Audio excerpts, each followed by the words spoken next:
Hello everyone, welcome to my channel. Let's talk Harry and Meghan. So Harry and Meghan continue to show us that the media know nothing about them.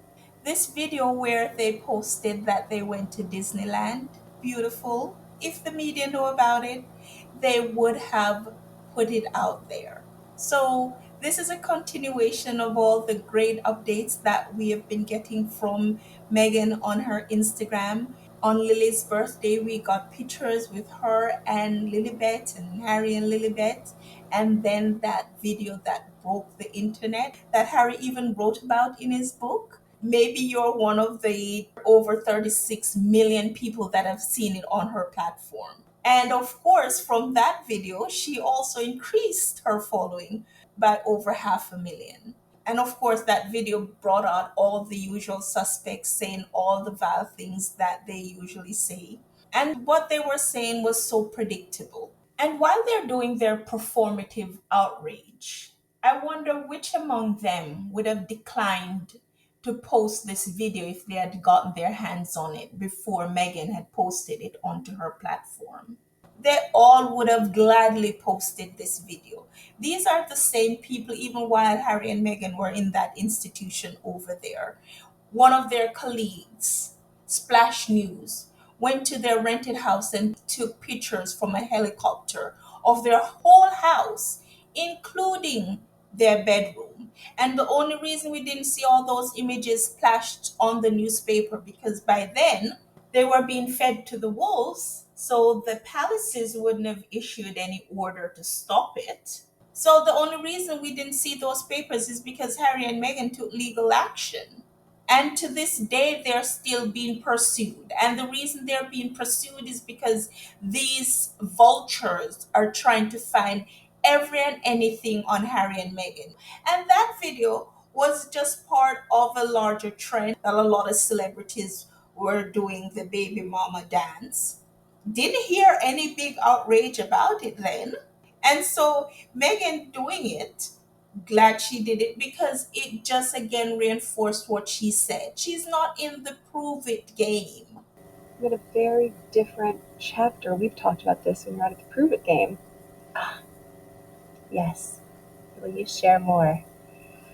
I don't know. What were we texting about one night? You texted me something, and I said, no, there comes a point where I don't even have that text. And you said, you have to email that text to yourself. You have to remember that. That should go in a book one day. Yes. But this idea that we spend so much of our life trying to prove something, to prove that you're enough, to prove that you're pretty enough, to prove that you're smart enough, you prove that you're a good wife or a good friend, and I was like, I am just so done with the prove it game. Megan is saying it loud and clear. Their opinion is irrelevant.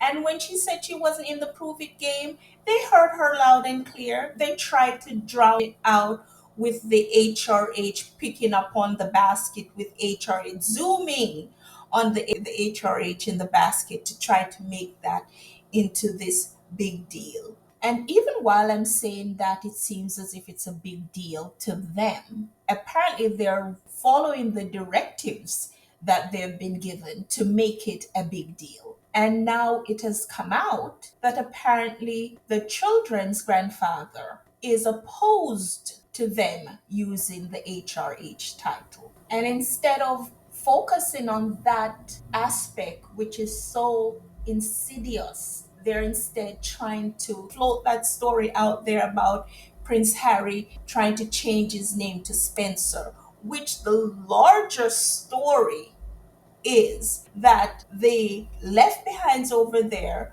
were trying to exert all their influence for the two children not to get a passport because it had HRH Sussex in there. So even if Harry would have floated the idea of changing his name to Spencer, that would not have changed the HRH. So it would be HRH Spencer.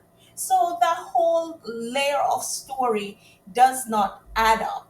The big story is that those over there delayed those children's passport for 6 months. A process that should have taken 3 weeks was delayed for 6 months and was only done only because Harry and Meghan's lawyer sent a letter threatening to pursue a data subject access request. This request would reveal details of the delay and the nature of any behind the scenes discussions between British official responsible for issuing the documents. So even though they insist on portraying Harry as being tied to them over there and not, for the first time, mind you, it's an ongoing narrative that they spin. I think Harry and Meghan have fully grasped the fact that they're dealing with people that are ruthless. And I think that is even why they have posted their very beautiful dance video, because they know that they do not ever want to go back. The higher you build your barriers, the taller I become. Thank you so much for joining me. If you like my content, please remember to like, comment, and subscribe. And talk to you soon. Bye.